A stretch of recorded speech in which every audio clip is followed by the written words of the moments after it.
Merci de regarder Espace TV. Bonsoir à toutes et à tous et bienvenue aux 20h dont voici le sommaire. La crise politique guinéenne inquiète les Nations Unies. Mohamed Ibn Chambas, représentant spécial du secrétaire général des Nations Unies pour l'Afrique de l'Ouest et du Sahel, a rencontré ce lundi le FNDC. Il a exprimé la préoccupation de son institution face à la situation politique en Guinée. Le FNDC propose aux Nations Unies de procéder à des sanctions ciblées. Coup d'envoi de la campagne électorale pour les législatives ce dimanche à Dubreka par des cadres du RPG Arc-en-Ciel. Ils comptent sillonner toutes les localités de la zone. Et puis 2825 personnes ont été infectées par le coronavirus et causé la mort de plus de 81 personnes en Chine. Et en France, 3 cas ont été signalés. La menace liée au virus est élevée au niveau international selon l'OMS. Et en Guinée, la riposte s'organise. Bienvenue à tous. Là, les Nations Unies viennent au chevet de la Guinée. Mohamed Ibn Chambas, représentant spécial du secrétaire général des Nations Unies pour l'Afrique de l'Ouest et du Sahel, a rencontré ce lundi le FNDC. Dans sa déclaration, il a exprimé la préoccupation de son institution à la situation politique en Guinée. Suivez cet élément. J'étais moi-même porteur d'une lettre du secrétaire général des Nations Unies lors de ma dernière visite dans laquelle il a plaidé pour la libération des leaders du FNDC, les dialogues constructifs autour des élections, le renforcement des acquis démocratiques et l'apaisement du climat politique. J'ai invité les FNDC à s'abstenir de tout acte de violence dans leurs activités. J'ai par ailleurs recueilli les lectures de la situation ainsi que les propositions de sortie de crise. Les Nations Unies et la communauté internationale réaffirment toute leur disponibilité à accompagner la République de Guinée dans cette voie. Et dans sa réponse, le coordinateur du FNDC s'est félicité de la visite de Chambas avant de remettre une lettre à l'intention du secrétaire général des Nations Unies. Le FNDC propose aux Nations Unies de procéder à des sanctions ciblées. Abdourahmane Sano est au micro de Mamadou Sadio Baldé et de Yacouba Traoré. Nous allons d'ailleurs faire suivre la lettre là par un extrait de vidéo de certains propos, certains actes de violence, certains actes d'atteinte aux droits de l'homme, pour que la lettre puisse être, encore une fois, soutenue par des éléments tangibles, avec des acteurs connus ici, qui ne surfent aujourd'hui que sur la psychose, pour que le peuple fléchisse. Mais on l'a rassuré de notre engagement pacifique, de notre volonté à faire en sorte qu'aucune violence ne vienne du FNDC ou des populations. D'ailleurs, pouvait-il en être autrement? Nous n'avons ni armes, ni munitions, on n'a absolument rien. Nous n'avons que notre mobilisation et la volonté de voir la démocratie se renforcer dans notre pays. Et on les a exhortés aux sanctions, aussi bien contre l'État que contre les promoteurs de ce projet-là, pour faire en sorte qu'on puisse fléchir la position du président de la République et favoriser vraiment l'ancrage de la démocratie dans notre pays. En bref, l'Union du clergé de Guinée invite le président de la République à briser le silence pour ramener la quiétude et la réconciliation, ce afin de sortir le pays de cette crise qui perdure et affecte l'unité nationale. Dans un message qu'elle a rendu public au terme d'une assemblée ordinaire à Zérékoré, l'Union des prêtres a dénoncé les violences et les crimes dans le pays. Elle a notamment invité le gouvernement à respecter la constitution en vigueur et l'opposition à privilégier la la sauvegarde du bien commun. Et puis ici à Conakry, les leaders religieux musulmans et chrétiens ont appelé ce lundi à la paix. Nous reviendrons sur cet élément dans nos prochaines éditions d'information. Depuis quelques jours, la préfecture de Mamou est sous haute surveillance militaire. En plus de la présence des gendarmes dans les différents carrefours de la ville, tous les lieux et bâtiments administratifs sont quadrillés par des bérets rouges. À partir de 18 h, la plupart des axes routiers sont bloqués par les militaires qui procèdent à des patrouilles toutes les nuits. Cependant, certains citoyens se disent victimes d'exactions de la part de ces militaires. Ils ont été interrogés par notre correspondant à Mamou, Alpha Mamoudou Bari, suivez. Non, hier, le béret rouge là est venu ici, pour me trouver à 23 h. Il a dit il faut fermer la porte, J'ai dit ok, pas de problème, je ferme tout de suite. Mais je l'ai vu, mais il est parti là-bas encore, il est revenu. Il a pris deux téléphones. Il a dit faut monter dans le pick-up, faut monter. Je dis non, je ne monte pas, attends, je vais fermer ma boutique d'abord avant de monter le pick-up. Il m'a dit faut monter. Je dis non, il a pris deux téléphones, il a parlé avec le téléphone. Hier nuit, vers 23 h comme ça, j'ai quitté au Carrefour, je venais ici, j'ai un passager avec mon ami là. Lui aussi, il a une moto, il pilotait devant moi aussi, je pilotais derrière. On venait ensemble. On s'est rencontrés au rond-point là, en face ici. Je venais, il y a 5 pick-up qui venaient et descendaient, nous montaient. Je venais, j'ai rencontré avec l'autre a sorti devant nous, ils ont barré. Mon ami a freiné une seule fois. Moi aussi j'ai pris une seule fois. Lorsque j'ai pris on s'est rencontrés, mon parasoc là, ça a pris son feu rouge et gâté là-bas. Et nous a mis en arrêt, ils n'ont même pas nous demandé leur papier.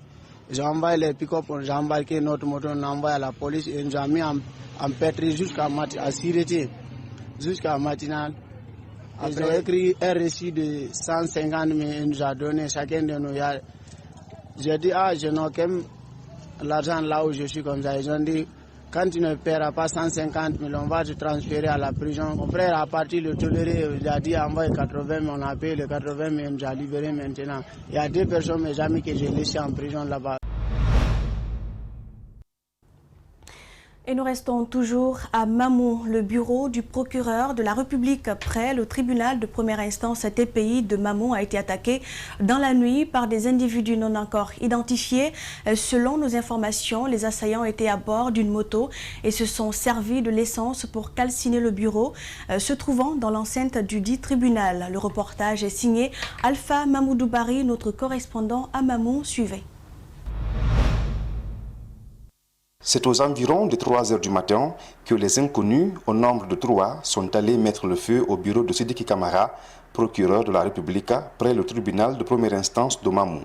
Les fauteuils, les appareils électroniques, les documents d'archives et bien d'autres objets qui s'y trouvaient ont été calcinés. Ils ont mis le feu à partir des fenêtres, ils ont cassé les persières et puis jeté de l'essence dedans. Mais vous avez constaté, il y a jusqu'à présent même le bidon qui est parti aussi dans le feu. Donc, et en ce moment, tout est consumé dedans. Les fauteuils, les photos. Heureusement que le feu a été maîtrisé. Ça n'a pas pu prendre complètement le plafond. Parce que l'intention des gens, c'était de brûler tout le tribunal. Mais comme il y avait un garde, il a profité, c'est lui qui les a empêchés. Il a appelé des gens qui étaient à côté, qui sont venus. Ils ont cherché maintenant à éteindre le feu. Cette attaque est survenue sans la présence de la principale victime. Le procureur Sidiki Camara est actuellement absent de la ville pour des raisons de famille. Son substitut annonce des mesures. Nous allons renforcer encore de plus le dispositif sécuritaire. C'est la première disposition à prendre. Et nous le ferons maintenant là. Nous allons le faire maintenant. Puisqu'on parle de 3 individus venus sur une moto avec des bidons d'essence à 3 h du matin pendant que tout le monde dormait. Ce n'est pas possible pour le moment. En tout cas, nous allons ouvrir les enquêtes pour voir si nous pourrons retrouver les 3 personnes. Cet incendie survient quelques jours seulement après le saccage des symboles de l'État, notamment à Dalaba et à Pita, où des prisonniers ont été libérés. Je vous l'annonçais, la campagne électorale pour les législatives se poursuit dans le pays. Ce dimanche, à Dubreka, le directeur national de la campagne ainsi que les cadres du RPG Arc-en-Ciel ont donné le coup d'envoi. Les candidats du parti présidentiel pour cette circonscription sont engagés à sillonner toutes les localités de Dubreka afin de bénéficier des suffrages des citoyens. Malik Sangana Kamara et Yacouba Traoré pour le reportage.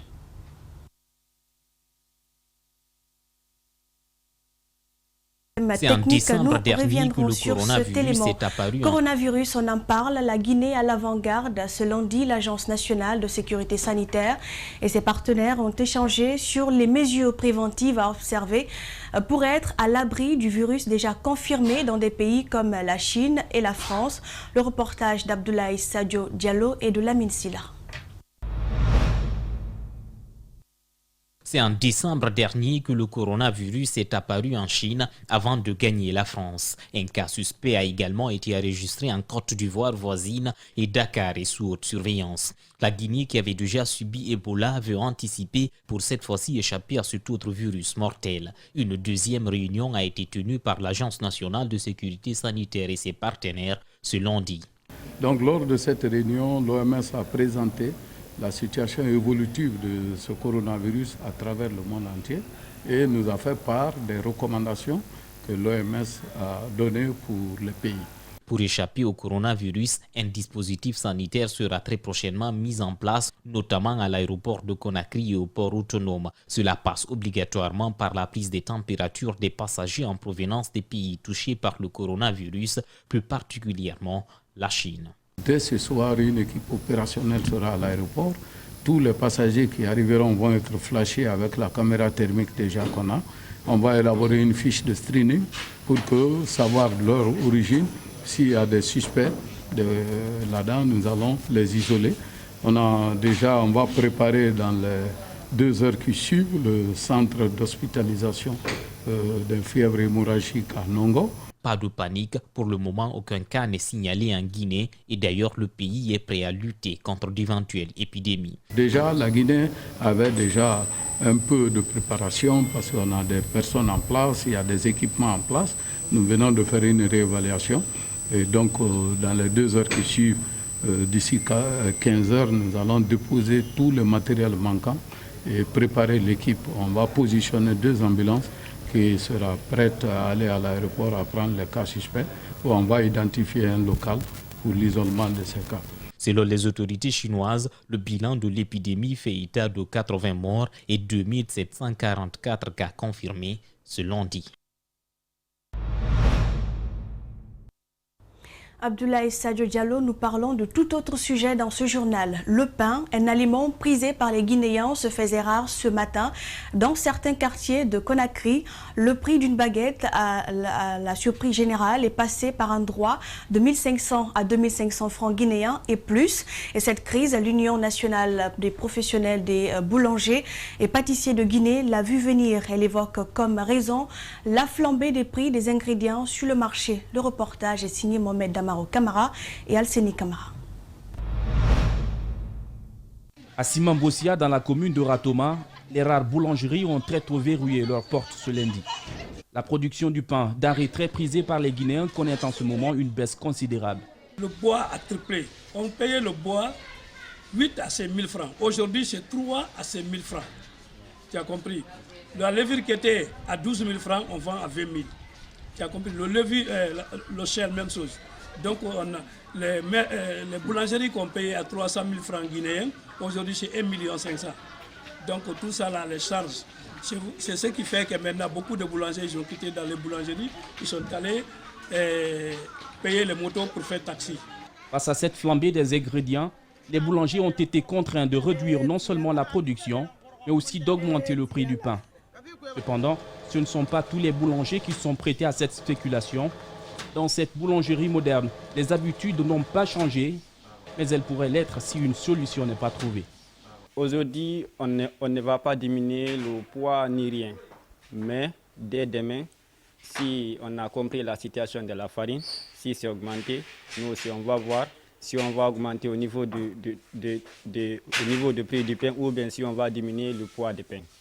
La crise commence à se sentir chez les vendeuses qui ont elles aussi revu leurs commandes. Aujourd'hui, une baguette m'a coûté 3500. Avant, c'était 2500 francs guinéens. Le prix a augmenté. J'ai revu ma commande parce que la crise m'y a contraint. En plus, j'ai un souci avec mes clients qui ont commencé à se plaindre de la taille de mon pain. Du pain perdu pour les consommateurs qui subissent depuis quelques jours cette augmentation. Contre leur gré, leur habitude alimentaire va changer pour quelque temps. Parce que moi, depuis avant-hier, les enfants me disaient que le pain a changé de prix. Je me disais que c'était une folie.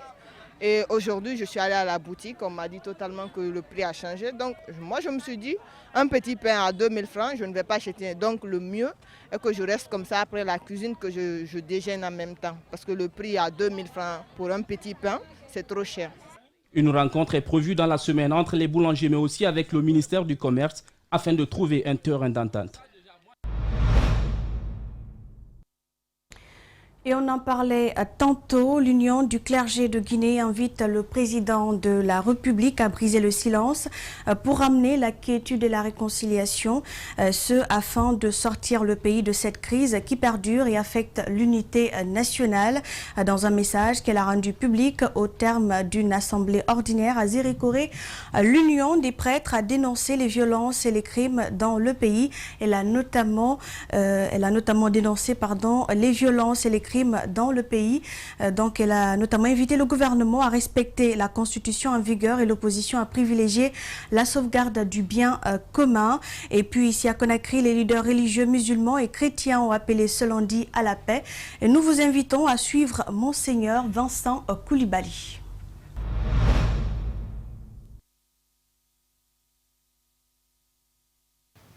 Il est très important, voire capital, d'être convaincu que cette crise n'est pas ethnique.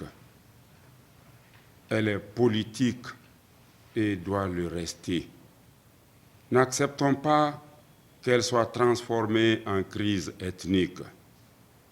Chers compatriotes, les leaders religieux, musulmans et chrétiens, vous appellent à la vigilance et à la sérénité, afin de ne pas tomber dans le piège de ceux et celles qui utilisent la fibre ethnique pour tenter de nous diviser.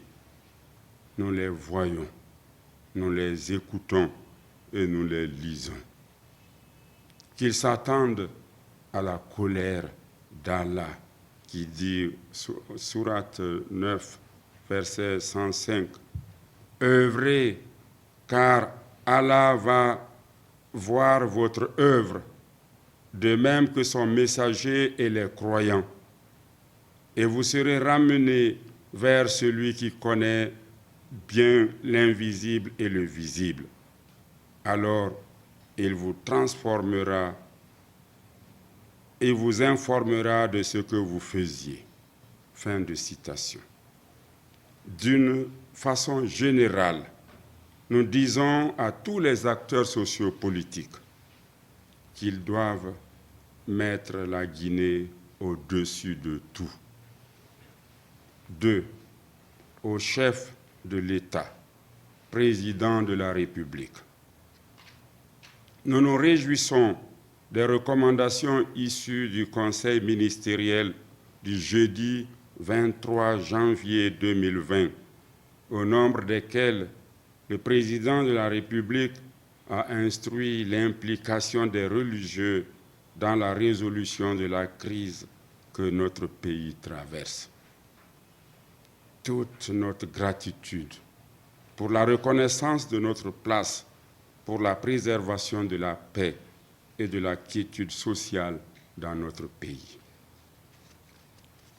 Les leaders religieux, musulmans et chrétiens, recommande au chef de l'État, président de la République, garant de la paix et de la quiétude sociale, d'user des pouvoirs que lui confère son statut de père de la nation et de ses prérogatives constitutionnelles, de repousser à une date ultérieure les élections législatives, le temps nécessaire pour garantir les élections libres, transparentes. Et ces propos de Monseigneur Vincent Koulibaly mettent fin à cette édition d'information réalisée par l'ensemble de la rédaction d'Espace TV. Merci pour l'attention. Bonne suite de programme sur nos antennes.